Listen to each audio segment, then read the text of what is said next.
যে আল্লাহ রাব্বুল আলামিন তারা এই ওসিলায় হায়াতে বাঁচাবে, এই কারণে 6 মাস আগে তার হাতের আঙ্গুলটা কাটাইছে।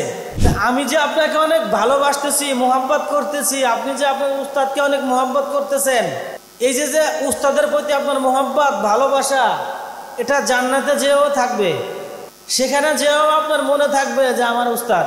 তো বিষয়টা হচ্ছে হলো, আপনাদেরকে আজকে এই কথা বলার উদ্দেশ্য একটাই, সেটা হচ্ছে হলো আপনারা আগামীতে দেশের রাহবার হবেন, এদেশের দিন প্রচার করবেন, পরিবার পরিচালনা করবেন, সমাজ পরিচালনা করবেন।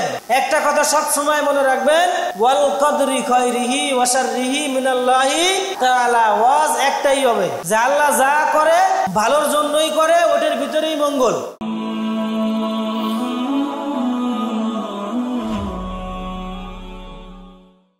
আসসালামু আলাইকুম ওয়া রাহমাতুল্লাহি ওয়া বারাকাতুহু।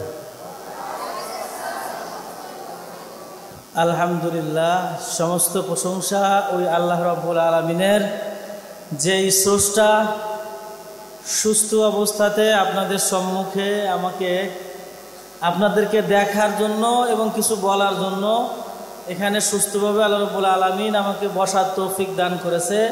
এজন্য সমস্ত শুকরিয়া, সমস্ত প্রশংসা ওই আল্লাহ রাব্বুল আলামিনের জন্য, যিনি আপনার এবং আমার এবং আমাদের স্রষ্টা। আলহামদুলিল্লাহ। আমি আশাবাদী আপনারা সকলে ভালো আছেন, সকলে ভালো আছেন আলহামদুলিল্লাহ। বাই দ্য গ্রেস অফ আল্লাহ, আল্লাহর অশেষ কৃপায় এখানে যারা বসে আছেন অনেককেই আমি দেখতেছিলাম,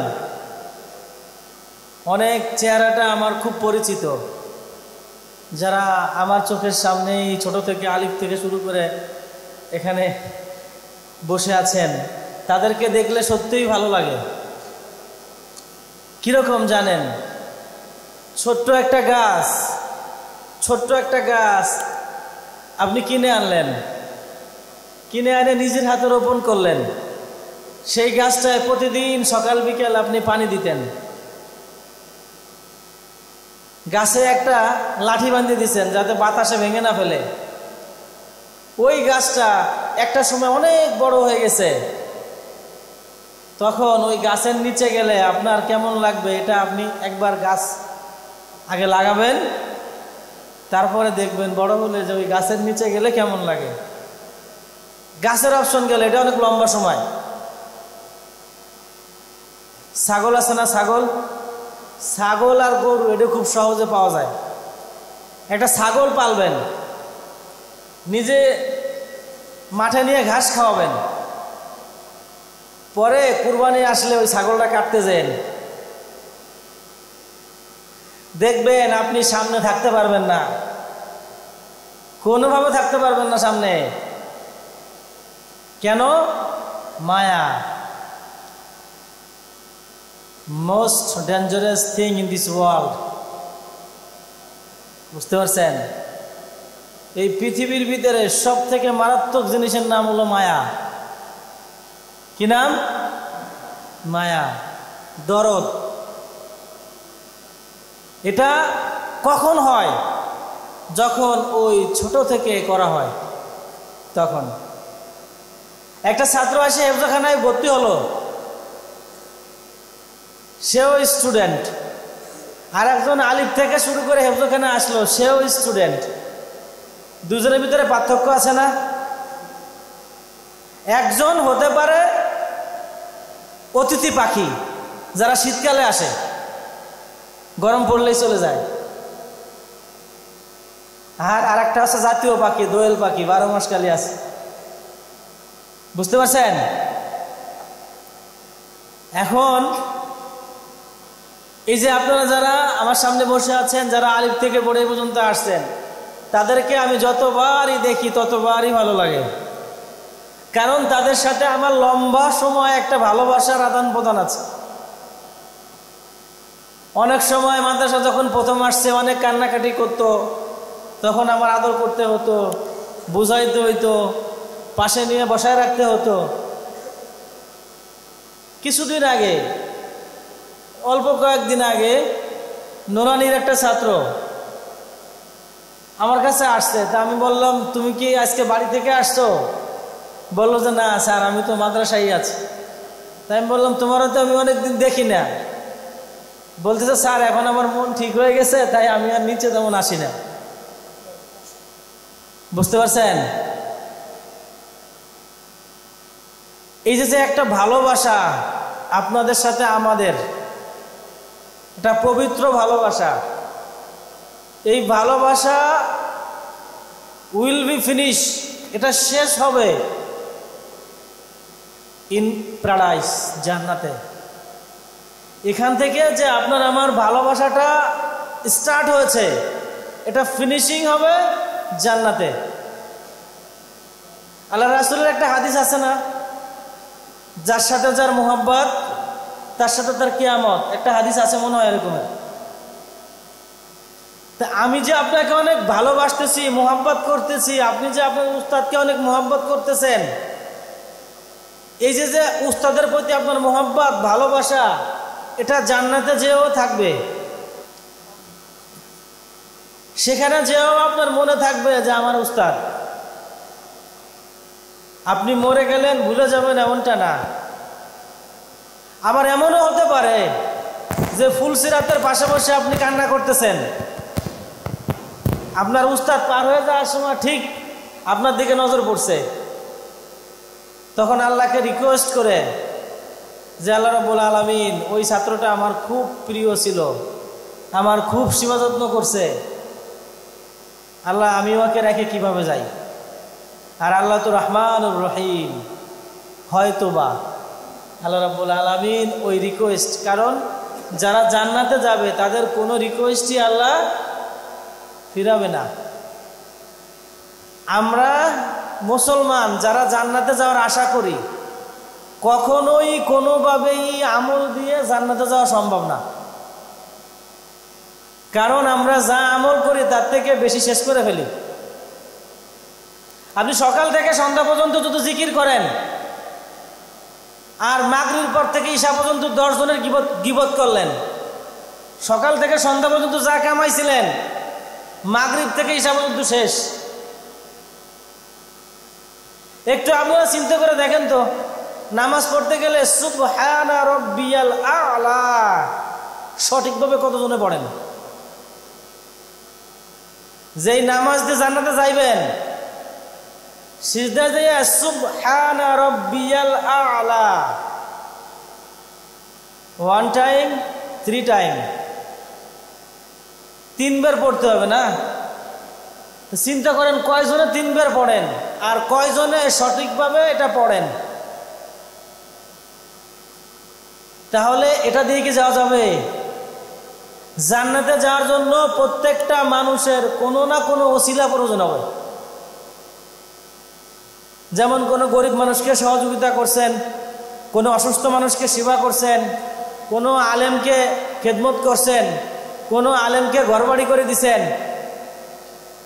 এই ভালো যে কাজগুলি, এই ভালো কাজের ওসিলা করে আল্লাহ রাব্বুল আলামিন আমাদেরকে মাফ করে দিবেন। তা না হলে এই আমল, আমাদের যে ভাঙ্গাচোরা আমল, এই ভাঙ্গাচোরা আমল দিয়ে যদি একটা মানুষ সঠিকভাবে হিসাব করে, তাহলে তার মাথা ঠিক থাকবে না, সে চলতে পারবে না। চিন্তা করে দেখেন, আপনি আজকের দিন চিন্তা করবেন যে সকাল থেকে নিয়ে আজকের দিন পর্যন্ত আপনি কি কি করছেন, কয়জনের ক্ষতি করছেন, কয়জনের বদনাম করছেন, কয়জনের ঘৃণা করছেন, কতটুকু হিংসা করছেন, কতটুকু আল্লাহর সাথে শিরকি করছেন। বেশিরভাগ মানুষ জাহান্নামে যাবে শিরকির জন্য। কেন? আল্লাহ বলে দিয়েছেন আগেই, লা যুলমান আজিম। কি বলছে? যুলমান আজিম, এটা বড় পাপ, এই পাপের কোনো মাপ নাই। আর শিরিক যে কত প্রকারের আছে এর কোনো হিসাব নাই। কিরকম? ধরেন আমার বাপ মারা গেল, আমার মায় কান্দেছে বুকে থাপড়াইয়া, ওরে আমার কপাল ফুটে গেল রে, আর কেউ সবাই দেখলো না রে, ওরে আমার ডাইল হয়ে গেল রে। বুঝতে পারছেন? অথচ আল্লাহ কি বলছে কোরআনে? আল্লাযীনা ইযা আসাবাতুহুম মুসিবাত ক্বালু ইন্না লিল্লাহ। আমরা ওই জায়গায় আছি? আজকে আমি এক লোককে বলছি, হ্যাঁ আজকে মাগরিবের পরে বলছি বসে বসে, যে কাকে বলছি, আব্দুল লতিফ সাহেবকে বলছি যে 15 বছর আগে যখন কিছুই ছিল না, মিসকিন ছিলাম, তখনও আলহামদুলিল্লাহ বলছি, যখন জেলখানায় গেছি তখনও আলহামদুলিল্লাহ বলছি, আর এখনো আলহামদুলিল্লাহ বলি। কেন? আল্লাহ বলছে না? আমরা মুসলমান হওয়ার পরে কি বলছি? কালেমা পড়ছে না ইমানে মুফাসসালের ভিতরে, ওয়াল কদরি খয়রিহি, কি বলছি?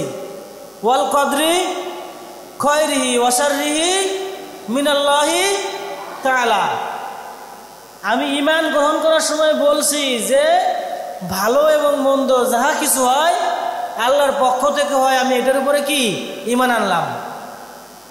এখন আপনার একটা কান কেটে গেছে, আপনি আল্লাহর উপর সমানে রাগ হইতেছেন। আপনার কানটা আল্লাহ কেন কাটছে আল্লাহই তো ভালো জানে, অন্য কেউ জানে? জানে না। কিরকম? আপনাদের মনে ছিলাম তখন মাহফিলে শুনছিলাম যে আগে তো রাজার জামানা ছিল, তখন রাজাদের এই বুদ্ধি নেওয়ার জন্য লোক থাকতো, তাদের কাছ থেকে বুদ্ধি নিত, বিভিন্ন কথা জিজ্ঞেস করত।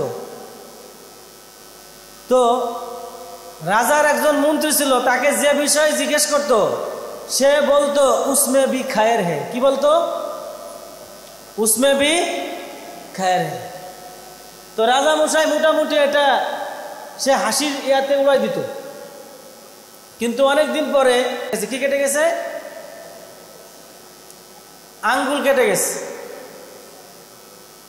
রাজা মশাই আঙ্গুল কেটে গেলে জিজ্ঞেস করছে, বলতেছে কি, ওই মন্ত্রী বলতেছে যে রাজা সাহেব উসমে বি খায়ের হে। কি বলতেছে? উসমে বি খায়ের হে। এখন রাজা মশাই তার উপরে কঠিন রাগ হয়েছে, বটা আমার কাছে আঙ্গুল কেটে পড়ে গেছে, আর সে বলতেছে উসমে বি খায়ের হে। তো রাগ হইয়া মন্ত্রীরে ওখান থেকে বাদ দিছে, যে তোর মতো মন্ত্রী আমার লাগবো না। তো বাদ দেওয়ার পরে অনেক দিন পরে রাজা মশাই, আগেরকার জামানার রাজারা আমরা জঙ্গলে যাইতো পশু শিকার করতে, তো পশু শিকার করতে জঙ্গলে গেছে। জঙ্গলে গেলে ওই ভাল্লুকে আক্রমণ করছে। ভাল্লুকে আক্রমণ করলে রাজা মশাই নিচে পড়ে গেছে। নিচে পড়ে মোটামুটি তার জ্ঞান কিছুটা আছে আর কি। তো ওই ভাল্লুকে ধরে ভালো করে চেক করে চলে গেছে। আর রাজার সাথে যে লোক ছিল এরা একটু দূরে ছিল, দূর থেকে দেখতেছে যে ভাল্লুকে কি করে। তো ভাল্লুকে যখন এরা না খেয়ে চলে গেছে, তখন সে চিন্তা করছে গভীরভাবে যে ভাল্লুক কি দেখলো আর কি কারণে আমারে খাইল না। তখন সে দেখলো যে ভাল্লুকে দেখছে যে তার একটা অঙ্গের সমস্যা, এই কারণে কি তার খুদ আছে, এই খুদ থাকার কারণে তারে খাইল না। তখন সে বুঝতে পারছে যে ইসমে কেয়া খায় রে, যে আল্লাহ রাব্বুল আলামিন তারে এই ওসিলায় হায়াতে বাঁচাবে, এই কারণে 6 মাস আগে তার হাতের আঙ্গুলটা কাটাইছে। এর বাস্তব উদাহরণ পান নেই? এই অল্প কয়েক মাস আগে আমাদের বাংলাদেশ থেকে এক হাজী সাহেব, উনি হজ করতে যেতে চাইছিল, পরে টিকিট নাকি পায় নাই। হ্যাঁ, পরের ইতিহাস আপনারা জানেন না? জি। তো বিষয়টা হচ্ছে হলো, আপনাদেরকে আজকে এই কথা বলার উদ্দেশ্য একটাই, সেটা হচ্ছে হলো আপনারা আগামীতে দেশের রাহবার হবেন, এদেশের দিন প্রচার করবেন, পরিবার পরিচালনা করবেন, সমাজ পরিচালনা করবেন। একটা কথা সব সময় মনে রাখবেন, ওয়াল কদরি খায়রিহি ওয়া শাররিহি মিনাল্লাহি তাআলা। ওয়াজ একটাই হবে যে আল্লাহ যা করে ভালোর জন্যই করে, ওটার ভিতরেই মঙ্গল। বুঝতে পারছেন? এখন আমরা আজকে যেই সমাবেশে বসে আছি, পুরস্কার বিতরণী অনুষ্ঠান, এই যে পুরস্কার বিতরণী অনুষ্ঠান, এরকম অনুষ্ঠান কিয়ামত পর্যন্ত হবে। কি পর্যন্ত? কিয়ামত পর্যন্ত হবে। ইভেন কিয়ামতের পরেও এরকম একটা অনুষ্ঠান হবে, যেই অনুষ্ঠানে সর্বশেষ পৃথিবীর মানব ইতিহাসের সর্বশেষ পুরস্কার বাম হাতে আর ডান হাতে দেওয়া হবে। কি করা হবে? মানব ইতিহাসের সর্বশেষ পুরস্কার আরাফাতের ময়দানে। কোথায়? আল্লাহ রাব্বুল আলামিন আমাদের যে বিচার করবে, কোথায় করবে জানেন? এই পৃথিবীর বুকে, আসমানে না, এই পৃথিবীর বুকে যেই জায়গায় আল্লাহ রাব্বুল আলামিন এই মঞ্চ বসাবে বিচারের, সেই জায়গার নাম আরাফা। কোথায়? আরাফা। যদি কখনো আপনারা যান, সেদিন ওখানে গেলে যদি ঈমান থাকে উপলব্ধি করতে পারবেন, চোখটা একটু বন্ধ করলেই বুঝতে পারবেন যে এই জায়গায় কোনো না কোনো জায়গায় আমি থাকবো। আমি চিন্তা করছি ওখানে বসে বসে, আল্লাহি আমি ওখানে অনেকক্ষণ বসেছিলাম, অনেকক্ষণ বসে বসে আমি চিন্তা করছি যে আল্লাহ, আমি জানি না এই জায়গার কোন জায়গায় আমি বসে থাকবো। কি আজীব একটা বিষয় যে আমাদের বিচার কোন জায়গায় বসে হবে আমরা আগে থেকেই জানি, কে করবে তাও জানি, বিচার করলে কি হবে তাও জানি। কেমন যেন পরীক্ষার আগের রাতে প্রশ্ন দিয়ে দিয়েছে এরকম। পরীক্ষার আগের রাতে যদি প্রশ্ন দিয়ে দেয়, কেউ পরীক্ষায় ফেল করে? ফেল করে। কিন্তু আল্লাহ রাব্বুল আলামিন আমাদেরকে এত ভালোবাসেন যে আমাদের পরীক্ষার আগের রাত্রে আমাদেরকে সব দিয়ে দিয়েছে। কবরে কি হবে, হাসরে কি হবে, জান্নাতে কি হবে, জাহান্নামে কি হবে, এভরিথিং আল্লাহ রাব্বুল আলামিন দিয়ে দিয়েছে। কিন্তু আমরা মানতে রাজি না, আমরা মানতে রাজি না। আমাদের সর্বশ্রেষ্ঠ শয়তান, শত্রু আমাদের, সে আমাদেরকে বেঁধে রেখেছে। আল্লাহ রাব্বুল আলামিন তার কাছ থেকেও মুক্তি পাওয়ার অস্ত্র দিয়ে দিয়েছে, কিন্তু আমরা ব্যবহার করি না। দিছে না? শয়তান থেকে মুক্তি পাওয়ার অস্ত্র কোনটা? আউযু বিল্লাহি মিনাশ শাইতানির রাজিম। এটা বেশি বেশি অন্তর থেকে তেলাওয়াত করলে শয়তান চলে যাবে। এবং কোরআনে আরো অনেক বাক্য আছে যেই বাক্যের মাধ্যমে সরাসরি শয়তানের কাছ থেকে আশ্রয় চাওয়া হয়েছে, শয়তান যাতে আমাদেরকে ক্ষতি করতে না পারে। এ বিষয়ে আল্লাহ রাব্বুল আলামিন বিভিন্ন আয়াত অবতীর্ণ করেছেন, যে আয়াতের আমল করলে শয়তান আমাদের থেকে দূরে চলে যাবে। তো আজকে যে আমরা এখানে অনেক ছাত্র ছিলাম, সবাই পুরস্কার পাচ্ছি না? পাচ্ছি। যারা উস্তাদদের কথাগুলি মনোযোগ সহকারে শুনছি, তারাই আজকে এই পুরস্কার পাচ্ছি। সেম হাসরের ময়দানে যারা আল্লাহ রাব্বুল আলামিনের কথাগুলি শুনবে, তারা হাসরের ময়দানে তারা ডান হাতে আমলনামা পাবে। আমি আল্লাহর কাছে দোয়া চাই যে আমাদের এখানে যারা বসে আছে এরা সবাই যেন ডান হাতে আমলনামা পায়। আল্লাহ কবুল করে নেন। আল্লাহ রাব্বুল আলামিন, আপনি আমাদের এখানে যারা বসে আছে আমাদের বাবাজিরা, যদি কিয়ামতের ময়দানে আমরা মাপ না পাই, এরা যেন আমাদেরকে মাপ পাওয়ার উসিলা হয়ে যায়। আপনাদের বাবা মার কলিজায় শান্তি দেওয়া আপনাদের দায়িত্ব। আমার কথা বুঝতে পারছেন? আপনাদের বাবা মাকে শান্তি দেওয়া আপনাদের দায়িত্ব। কারণ আপনাকে মাদ্রাসাতে পাঠিয়েছে। মাদ্রাসাতে কেন পাঠিয়েছে বলেন তো? কেন পাঠিয়েছে? মাদ্রাসাতে কেন পাঠিয়েছে এটা 90% ছাত্ররা জানে না। অনেকে বলবে হাফেজ হইতে, অনেকে বলবে এই মৌলানা হইতে, অনেকে বলবে আলেম হইতে। আলেম মানে জ্ঞানী। আপনার জ্ঞানী হইতে পাঠাইছে এখানে? আপনাকে মাদ্রাসায় পাঠাইছে ইসলাম শিখতে। কি শিখতে? ইসলাম শিখতে পাঠাইছে। আপনারা জ্ঞানী হতে পাঠাই নাই। জ্ঞানী তো বাংলা পড়েও পাওয়া যায়।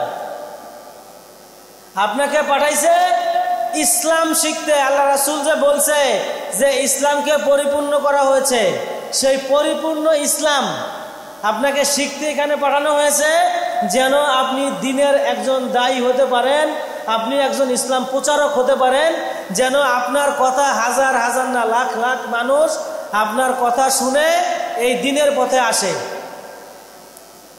এখন আপনি যদি সেই আমল না করেন, বাড়িতে যে মুরব্বীদের সালাম না দেন, বাবা মাকে সম্মান না করেন, বাবা মার কাজে সহযোগিতা না করেন, তাহলে কিভাবে আপনার বাবা মা বুঝবে যে আপনি দ্বীন শিখতেছেন?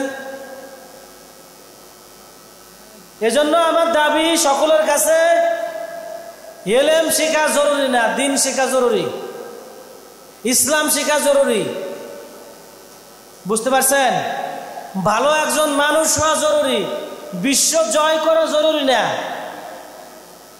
পরিবার জয় করা জরুরি, সমাজ জয় করা জরুরি, বিশ্ব জয় করা জরুরি না।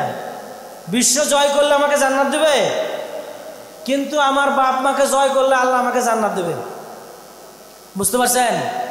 একটা হাদিস না আছে, বাবা মায়ের পায়ের নিচে জান্নাত, আল জান্নাতু তাহতা আকদামিল। বুঝতে পারছেন? এই জন্য বিশ্ব জয় করতে পারি বা না পারি, বাপ মাকে জয় করতে হবে। কারণ বাপ মার পায়ের নিচেই আল্লাহ রাব্বুল আলামিন আমাদের জান্নাত রাখছে। এই জন্য আবার সাফল্য খোঁজা যাবে না, জান্নাত খুঁজে বাড়ি করে ফেলে। উত্তম আচরণ করতে হবে, বাবা মাকে সম্মান করতে হবে, বাবা মার কথা শুনতে হবে। বাবা মা যাতে দোয়া করে যে আল্লাহ আমার সন্তানের উপর আমি সন্তুষ্ট, আমার সন্তানকে মাফ করে দেন। আপনি মাফ চাবেন আপনার বাপ মার জন্য, আপনার বাপ মা মাফ চাবে আপনার জন্য। দিস ইজ দ্য ইসলাম। বুঝতে পারছেন? আর সামনে মাসে আমাদের পরীক্ষা, মেবি নভেম্বরের লাস্টে আমাদের পরীক্ষা। এই জন্য পরীক্ষায় যাতে আমাদের ফলাফল অনেক ভালো করা যায়, আর আমাদের হেফজখানার কর্তৃপক্ষ যাতে সারা বাংলাদেশকে বলতে পারে যে আপনারা আসেন, আমাদের হেফজখানা আসেন, এনি টাইম চলে আসেন, আমাদের ছাত্রদেরকে দেখেন, এটা বলার সুযোগ দেন। এজন্য আপনাদের মেহনত করতে হবে। আপনি মেহনত করলে আপনি দামি হবেন। এই যে ছেলেটা ভালো পড়তে পারছে, আমি পুরস্কার দিছি না, সে যে ভালো পড়ছে ফায়দা কার হয়েছে? আমার হয়েছে না তার হয়েছে? তার হয়েছে। যে ভালো চলাফেরা করবে, যে ভালো লেখাপড়া করবে, ফায়দা তার হবে, তার বাপেরও হবে না, আমারও হবে না। কারণ বড় হয়ে সে বিয়ে করে তোর বউরি খাওয়াবে, আর বাপ মানে নিয়ে তো ভাগ করবে 4 ভাই তুই মিলে। বুঝতে পারছেন? হিসাব ক্লিয়ার। আপনি ভালো চললে, আপনি ভালো লেখাপড়া করলে সর্বোপরি উপকারটা আপনারই হবে। এই কারণে আপনারা ভালো করে প্রস্তুতি নেন, যাতে গত পরীক্ষায় যারা পুরস্কার পান নেই, এই পরীক্ষায় যেন তারা পুরস্কার পান। আপনারা যারা এখানে বসে আছেন তারা জানেন যে কে কে পুরস্কার পান নেই, কতটুক কুপ্তির কারণে, কতটুক নাম্বার কম পাওয়ার কারণে আপনারা পুরস্কার পান নেই গত পরীক্ষায়। এখনো সময় আছে 1.5 মাসের কাছাকাছি। তো আপনারা এখন যদি প্রস্তুতি নেন, তাহলে আপনারা আগামী পরীক্ষায় পুরস্কার নিতে পারবেন। আর আমার জন্য দোয়া করবেন, আল্লাহ রাব্বুল আলামিন যেন আমাকে সুস্থ রাখে, ভালো রাখে, ইমানের সাথে রাখে। আর আপনাদের জন্য আমার দোয়া সব সময় থাকবে যে আল্লাহ রাব্বুল আলামিন যেন আপনাদেরকে কবুল করে নেয়। এটাই শেষ কথা, যে আল্লাহ যেন আপনাদেরকে কবুল করে নেয়। আসসালামু আলাইকুম ওয়া রাহমাতুল্লাহি ওয়া বারাকাতুহু। আর রায়হান ইন্টারন্যাশনাল মাদ্রাসা একটি আন্তর্জাতিক কোরআনিক শিক্ষা মিশন।